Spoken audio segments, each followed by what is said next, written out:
खण्डमण्डलाकारम्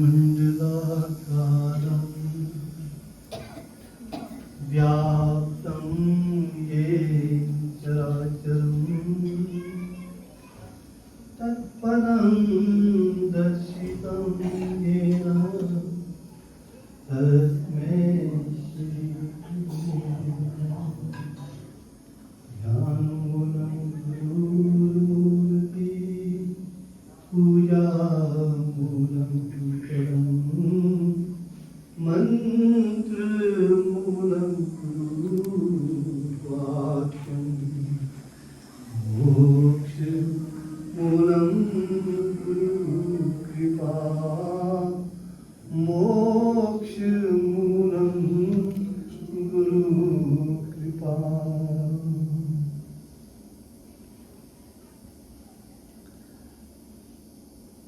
करुणासागर श्री प्रभु जी के प्रेम भक्ति स्वरूप बंधुओं के चरणों में नमन। प्रातः से प्रभु कृपा से योगमादिव्य रामायण का पाठ चल रहा है।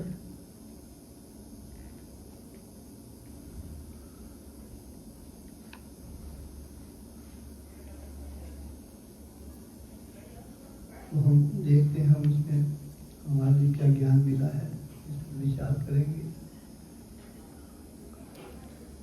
मंगल भवन मंगल हारी श्री राम प्रभु जी जग सुखकारी मंगल भवन मंगल श्री राम मूलक प्रभु जी जग सुखकारी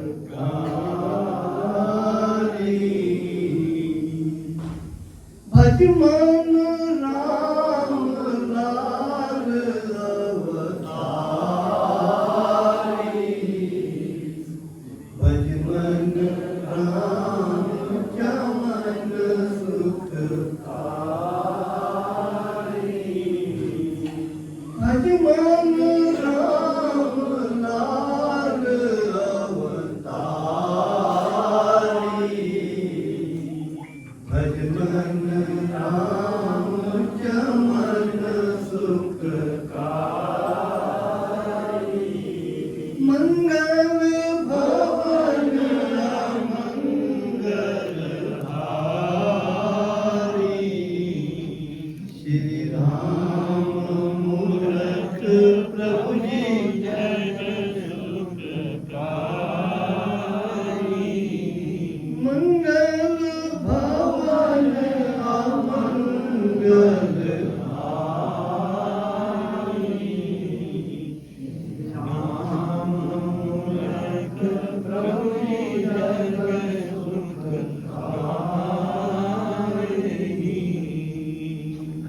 साधु का यह प्रश्न था मुद्रा कठिन उपाय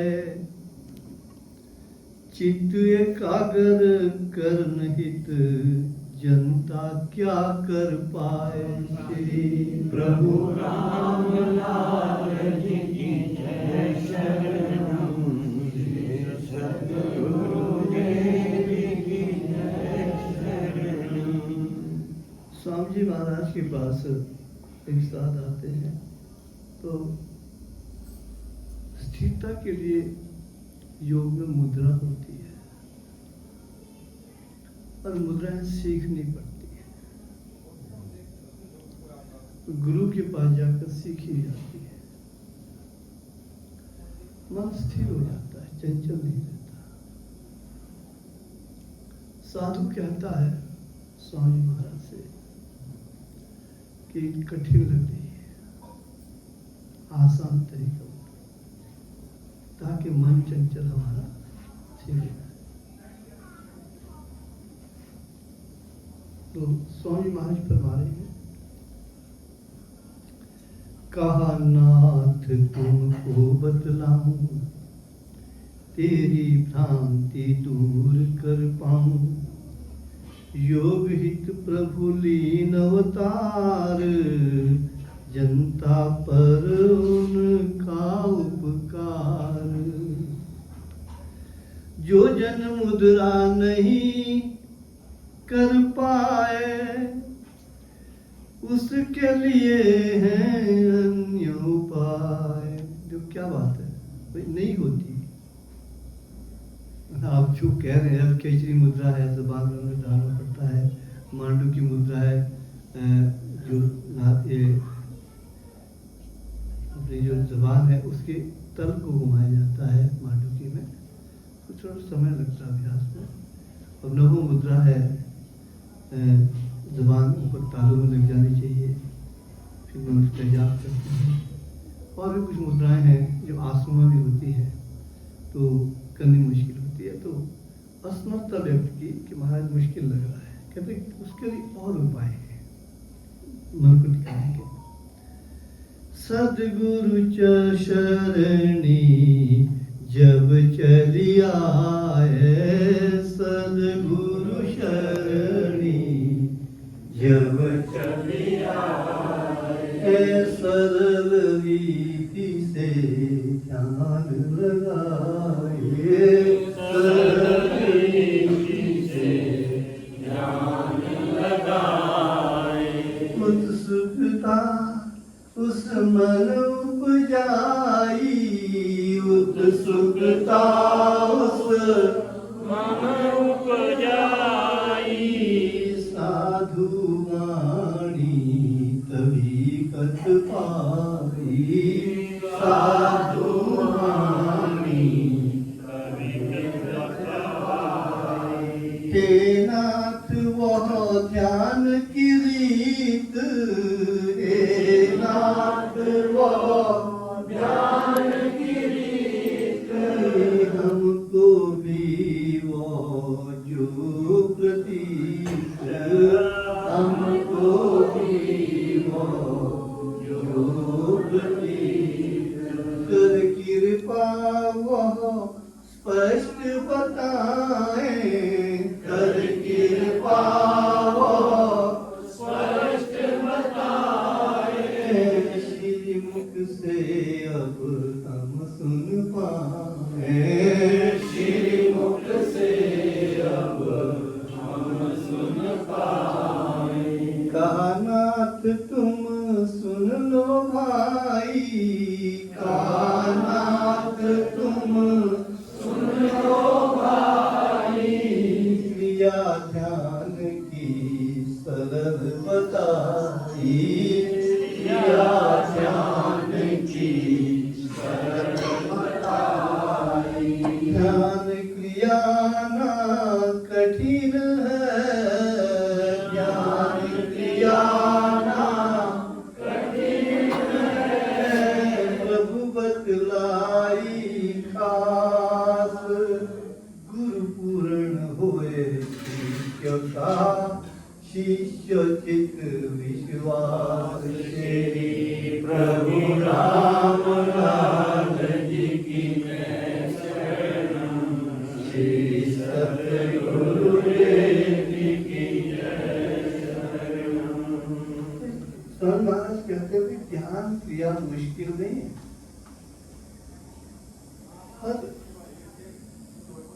एक बात है कि शिष्यों का गुरु पूर्ण होना चाहिए, और दूसरी बात यह है कि शिष्य के मन में पूर्ण विश्वास भी होना चाहिए, तब आप कामयाब होंगे। तो मुद्रा तो आप कर नहीं पा रहे, इसमें तो दिक्कत आ रही है। आसान तरीका ये है कि तो आपके पास गुरु पूर्ण होना चाहिए और फिर शिष्यों का पूरा विश्वास। तो ध्यान की 3 क्रिया बताइए, आगे पढ़ने की आवश्यकता नहीं है। तो एक 3 प्रकार का ध्यान होता है, स्थूल, ज्योति और सूक्ष्म। स्थूल तो जैसे प्रभु जी हैं, इनके ध्यान में कई रीतियां हैं, गुरु के पास बैठकर समझा देते हैं। ज्योति यह है कि ईश्वर एक प्रकाश है और वो प्रकाश संपूर्ण विश्व में व्याप्त है। आप उस प्रकाश आपके अंदर भी है और बाहर भी है। उस प्रकाश में आप अपने आप को समझते हैं कि मैं डूबा हूं। दूसरा ये होता है कि ज्योति करके एक आत्म ज्योति होती है। कई शिष्यों को पूर्व जन्म के अभ्यास से वो भी दिखती है, उसमें भी चित्त दिखाती है। तीसरा है सूक्ष्म निराकार। ईश्वर निराकार है, विचार नहीं है। तो दोनों बातें इसमें गुरुकुल और शिष्य गुरुकुल विश्वास। तो ये एक सरल रीत है। और अगर आप गुरु के पास बैठकर सीखेंगे और रोज अभ्यास कराएंगे आपसे, तो इस तरह से मान मुद्रा कई बार नहीं कर सकते क्योंकि उम्र कई बार बड़ी हो जाती है। तो जब मान लो 60-65, क्योंकि बचपन का जो अभ्यास होता है वो आगे काम आता है। तभी हम बच्चों को आसन कराते हैं, क्योंकि अगर बचपन में योग नहीं किया, अगली जो स्टेजेस है उसमें हम शर्कर्म नहीं कर सकते। आप बोलेंगे अब 50 साल 60 साल के बाद भाई आप न्योली कर लो। न्योली के लिए पेट के मसल ठीक होने चाहिए, हम नहीं कर पाएंगे। 100 साल में आप बोले अब खिचड़ी कर लो, तो खिचड़ी शरीर से ही होती है। उसके लिए मसल्स की आवश्यकता पड़ती है, फ्लेक्सिबिलिटी की आवश्यकता पड़ती है, जबान की नहीं होगी। ऐसे स्टेज में फिर ध्यान है, और ध्यान की 3 रीतियां हैं। क्योंकि हम इधर गप्पे मारने नहीं आए, हम योग सीखने और सिखाने आए। ये नहीं है कि आए चल दिए, खाना खाया तो फिर क्या किया। कुछ सीखें, पूछें करना क्या है, तो फायदा है। तो समझो गुरु का कार्य किया, अन्यथा फील्ड में समझो कोई काम नहीं हुआ। तो वो ध्यान की रीतियां हैं, गुरु से पूछ कर। और उसके लिए शर्त है कि गुरु पूर्ण चाहिए और आपको पूरा विश्वास हो। फिर है बात क्या है कि मन को टिकाने की, क्योंकि चंचल मन ही हमको दुखी करता है। एक मुद्रा जो है इसको स्थिर करने का बहुत अच्छा साधन है। कई बार नहीं हो पाती मुद्राएं। फिर ध्यान है पूर्ण गुरु और गुरु पर पूर्ण विश्वास। उसकी 3 तरीके हैं, स्थूल, सूक्ष्म और ज्योति। तो इसके भी अन्य प्रकार हो जाते हैं। सूक्ष्म के भी समाधि में जाके कई प्रकार हो जाते हैं, वो गुरु बताते हैं आपने करना क्या है। अगर हम गुरु की बात नहीं सुनते हैं तो फिर क्या होता है।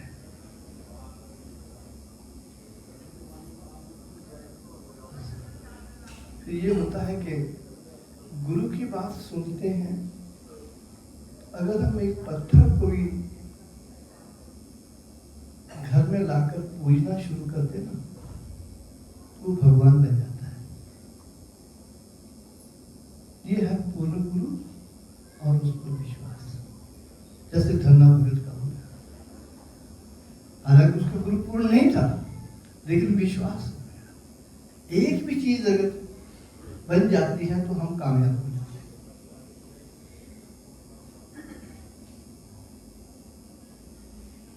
अगर हमारा न गुरु पूर्ण है न हमारा विश्वास है, अगर गुरु पूर्ण है और हमारा विश्वास उन पर पूरा है, उनके कहने से हम पत्थर भी मंदिर में ले आएंगे, भगवान बन जाएगा। तो भगवान जैसे चित्र को भगवान जो माने, ईश भावना उसमें आने, जड़ चेतन का भेद विसारे, ईश्वर मान चित्र सत्कारे, उसके लिए चित्र भगवान, मीरा तुलसीदास प्रमाण, धरना जटियो कर दिखाया, उसका भोग प्रभु। तब तो पत्थर भगवान बन जाएगा। लेकिन हमारी ये स्थिति है मनुष्य की। मनुष्य रोज मंदिर में जाता है और भगवान नहीं बनता, पत्थर बन के आता है। पत्थर तो क्या फायदा, क्योंकि कौन पत्थर बन के आएगा मंदिर में जाके?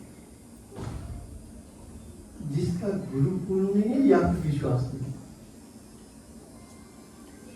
तो मंदिर जाने का भी कोई।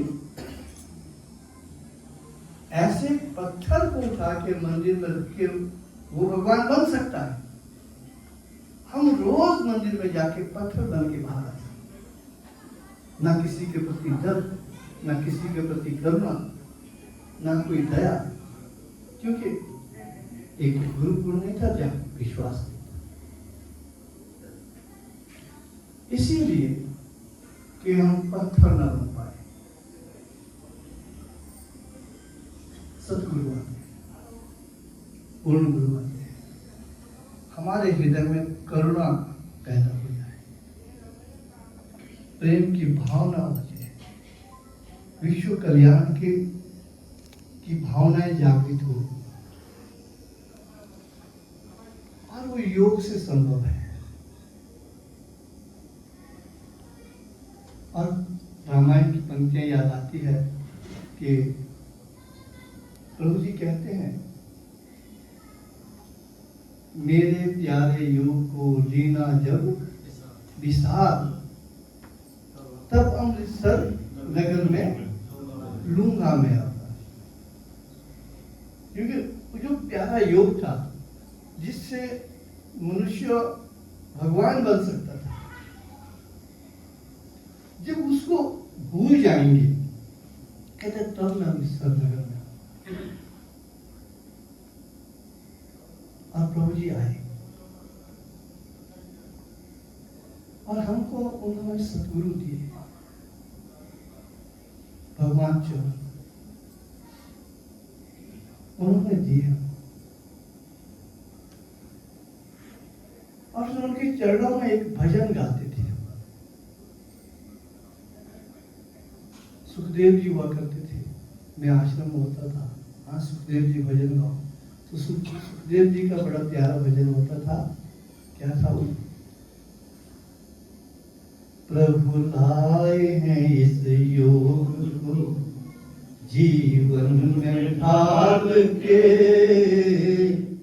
प्रभु लाए हैं इस योग को जीवन में ढाल के, इस योग को रखना प्रभु भक्तों संभाल के, इस योग को रखना प्रभु भक्तों संभाल के। उन्होंने प्रभु, हमारे प्रभु तो भगवान चमन नहीं, उन्होंने उस योग को अपने जीवन में ढाला हुआ था। जब उनके पास बैठते थे तो उठने को मन नहीं करता, ऐसा योग सीखा और ऐसा योग उन्होंने सिखाया।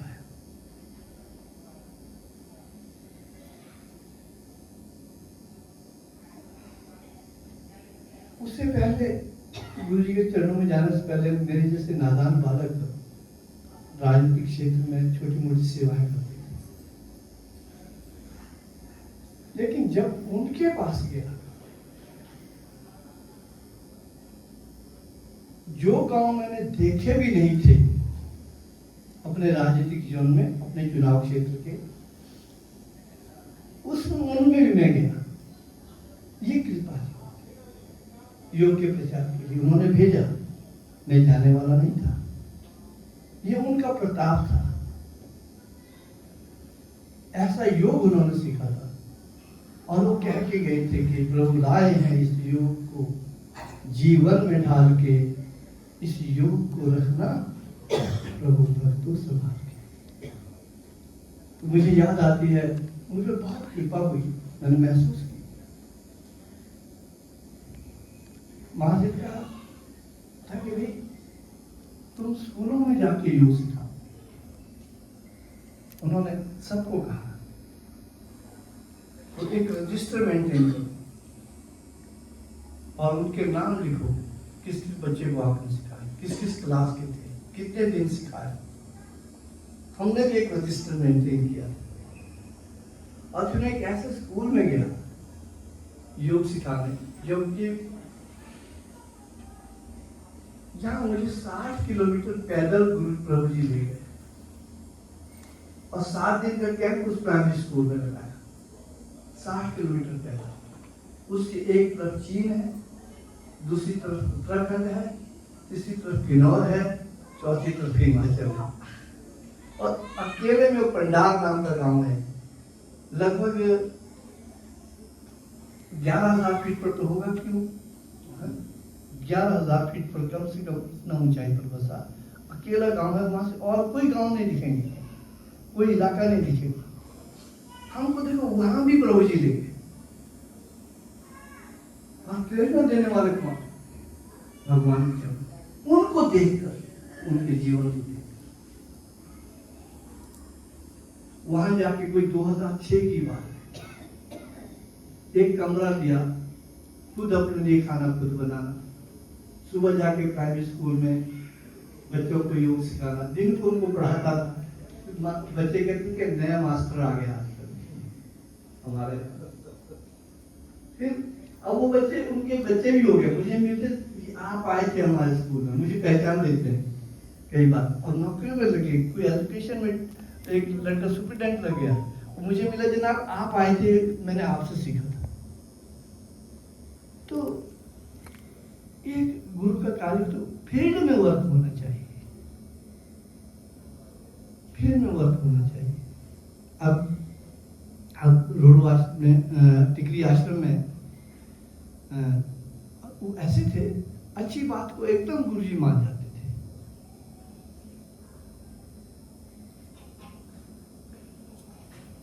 अब टिकरी आश्रम में क्या होता था कि हम सब अपने अपनी थालियां स्वयं धोते थे, लेकिन होशियारपुर आश्रम में ऐसा नहीं होता था। वहां सब थालियां महिलाएं धोती थी। और हमने नहीं कहा कि हम अपने आश्रम में खुद धोते हैं। महाराज तो अंतर्यामी थे, एक दिन मुझे पूछ बैठे, भाई ठाकुर साहब आप क्या करते हैं अपने आश्रम में, थालियां कौन धोते? मैं कहा सब खुद धोते हैं। बोले परमानंद शास्त्री? मैं कहा वो भी खुद धोते हैं। उनके बेटे बैठे रामेश्वर जी, वो भी खुद होते हैं।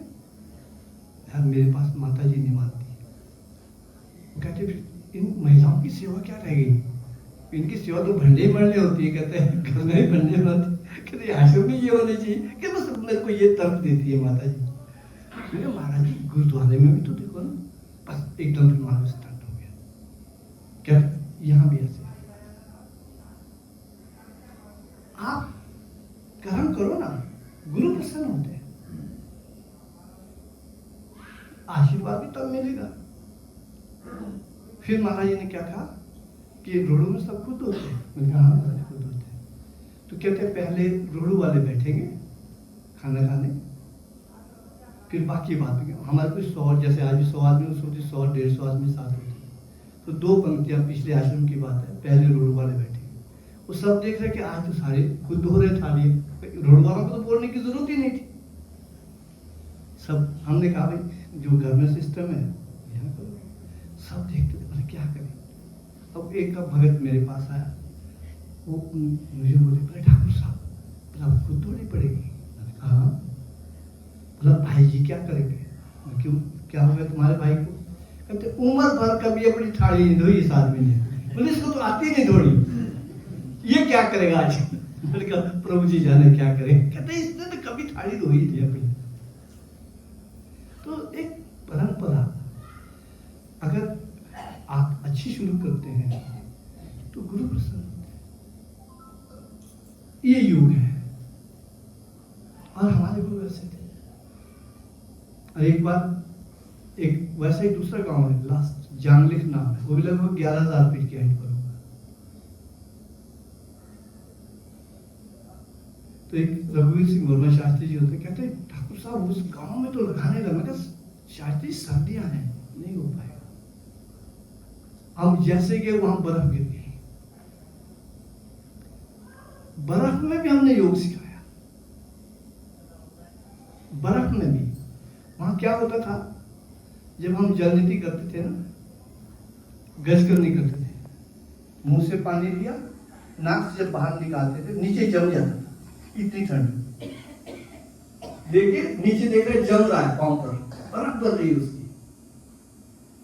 ऐसी स्थिति में हमने महाराज जी को पत्र लिखा कि हमने उस गांव में इस तरह से योग सीखा, और वो 20 किलोमीटर पैदल दूर था। तो महाराज जी का बड़ा आशीर्वाद का पत्र है, वहां पर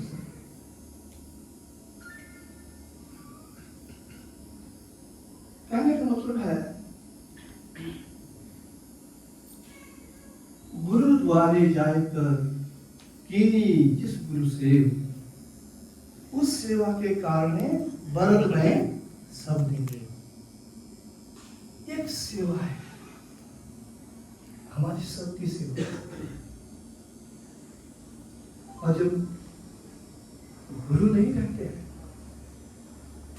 बहुत घाटा होता है कि गुरु पूर्ण होना चाहिए।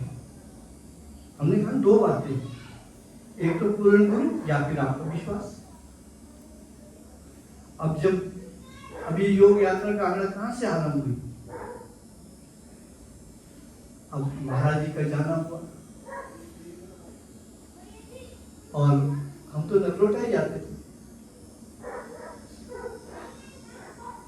ओंकार जी को आदेश था प्रभु जी का कि उनकी 28 साल सर्विस चढ़गांव में थी हमारे यहाँ, वहीं पर वो योग से जुड़े थे।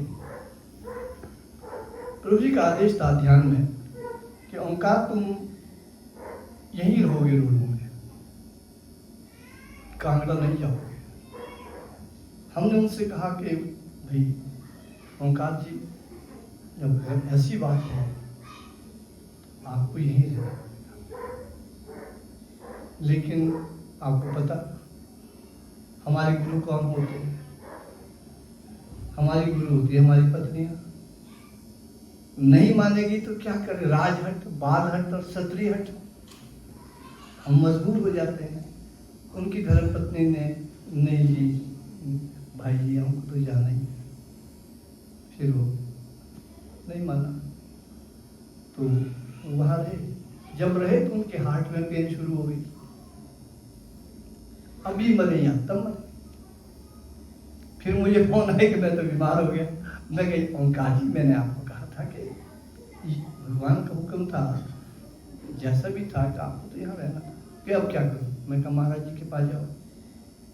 फिर महाराज जी उन्हें हर शनिवार को बुलाते थे आना, वो जाते रहे। अब जब तक महाराज जी थे ठीक रहे, जब महाराज जी नहीं रहे, उनका पार्थिव शरीर नहीं रहा, उनकी स्थिति वैसी हो गई। फिर फोन आया, अब क्या करें? मैंने कहा जाते रहो, लेकिन नहीं हो रहा हूँ ठीक, मैं तो मर जाऊंगा।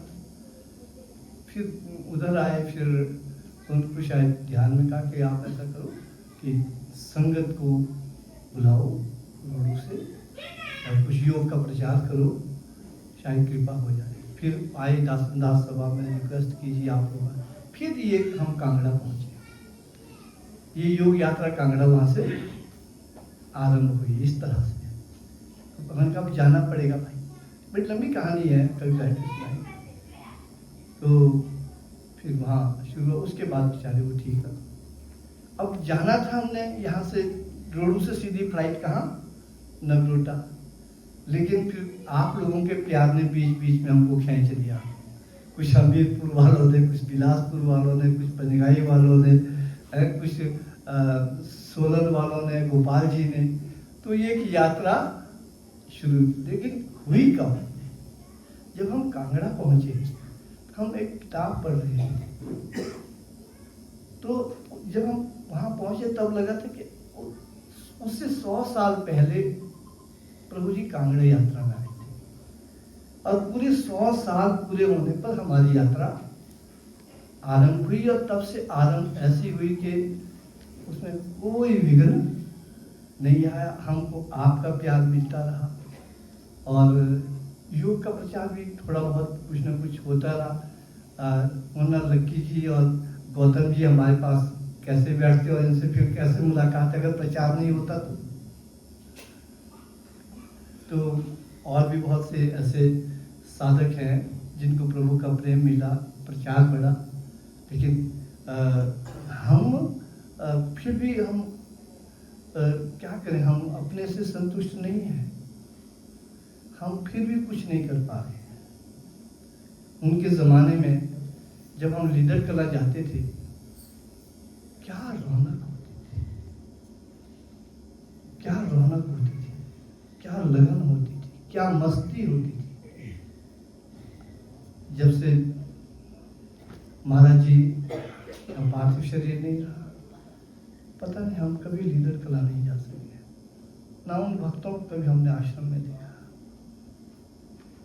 आज वहां से एक भी भगत कभी आश्रम में नहीं। मंडी जाते थे उनके साथ, एक बार भूतनाथ मंदिर में क्या सम्मेलन हुआ। भूतनाथ मंदिर है मंडी का, उसका जो हॉल है क्या भरा हुआ था, क्या प्रवचन चल रहे थे। लेकिन और छोटी काशी कहते थे महाराज जी मंडी को, लेकिन मंडी आज बिल्कुल योग के मामले में ठंडी है। किसका कसूर है? गुरु जी का आशीर्वाद चला हुआ है, लेकिन हम नहीं कुछ कर पा रहे, हमारे अंदर कमी है। लेकिन हम तो प्रभु जी का फिर भी धन्यवाद करते हैं, थोड़ा बहुत चला है, चाहे कांगड़ा के बहाने से, चाहे बिलासपुर के बहाने से, तो इसमें भी हम अब संतुष्ट होना पड़ेगा भाई। अब हम ये महाराज जी अक्सर कहा करते थे कि तुमने ये नहीं समझने लगे, तुम बड़े भारी ठेकेदार बने हुए हैं प्रचार के, ये ठेका प्रभु रामदास जी महाराज का है, ये उन्होंने करना। फिर कई बार इस बात को सोच के तसल्ली आ जाती है कि यार चलो ये तो प्रभु जी का ठेका है, हमारा नहीं है। तो यह है कि बहुत अच्छे परिवार और सज्जन व्यक्ति इस यात्रा में हमको मिले, बस ये मेरा भी सौभाग्य है। आपका भोला परिवार है, शमशेर गौतम है, लक्की है, रुड़की जी है, इनके भाई बेचारे आज नहीं है। दिन भर जब हम जाते थे, यहाँ शिविर लगाते थे बिलासपुर में, जोर जोर से एक बार भी बड़ी तपती धूप में मेरे साथ जाके, ओए जोर से चल पार शिविर लगा है, बड़े जोर से बोलते, आना तुमने जाओ, और सर करते क्या हो तुम घर में, ऐसे बड़ा उत्साही आदमी हमारे साथ थे। और ये रुड़की जी, इन्होंने बड़ी रेल बनाई हमारी, कर्म का फल है ना। आज यहाँ कैंप लगाना, कल वहां लगाना, कुछ जिससे हमारे ऑर्डर लगाते थे, फिर खुद भाग जाते थे अपनी ड्यूटी में, मैं और सुदेश फंसे रहते थे। दो बुजुर्ग होते थे, एक इनके पिताजी शास्त्री जी और पीपी सिंह मेहता। मैं तो बच्चा था उनका, मेरे को सेक्रेटरी कहते थे अपना। फिर कई बार मैं उनको माथा नहीं टेकता था, फिर कहते, इनके पिताजी कहते, पीपी सिंह जी इस सेक्रेटरी को सस्पेंड कर दो, आज माथा नहीं टेका। मैं तो सेवक रहा था सबका, कर। तो इस प्रकार से बड़ा सुंदर प्रचार का वक्त हुआ करता था, और आज भी वैसा ही सुंदर प्रचार हो रहा है। बस आपसे यही प्रार्थना है कि दो बातें याद रखनी है। एक वो कि प्रभु जी ने कहा था कि मेरे प्यारे योग को जब लेंगे लोग विशाल, तब अमृतसर नगर में लूंगा मैं अवतार। दूसरी ये कि प्रभु लाए हैं इस योग को जीवन में ढाल के, इस योग को रखना प्रभु भक्तों संभाल के, इस योग को रखना भक्तों संभाल के। प्रभु कृपा करे, प्रभु आशीर्वाद दे कि हम उनके योग को संभाल के अपने हृदय में रखें। आपसे प्रेम बढ़े, मन की चंचलता खत्म हो। मुद्रा ना सीख सके तो ध्यान सीख लें। सुंदर बात कही, कुछ ना कुछ तो सीख लें। बहुत है अभ्यासी, बहुत अभ्यासी है हमारे पास। रोडू में भी बहुत अभ्यासी है, ऐसे ऐसे योगी हैं जैसे महाराज जी ने खुद कहा है अपनी वाणी में कि योगियों की भूमि है। हमें खुद पता नहीं लगता कि वहां योगी कौन है। जब वो चला जाता है तब पता लगता था ये तो योगी था। हम खुद वहां योगी ढूंढते रहते हैं। तो एक ऐसी भूमि है योगी की। प्रभु कृपा करे कि अपना आशीर्वाद रखिए, आप सबका प्रेम मिले। इन शब्दों के साथ बोल सच्चिदानंद महाप्रभु श्री रामलाल पूर्ण भगवान।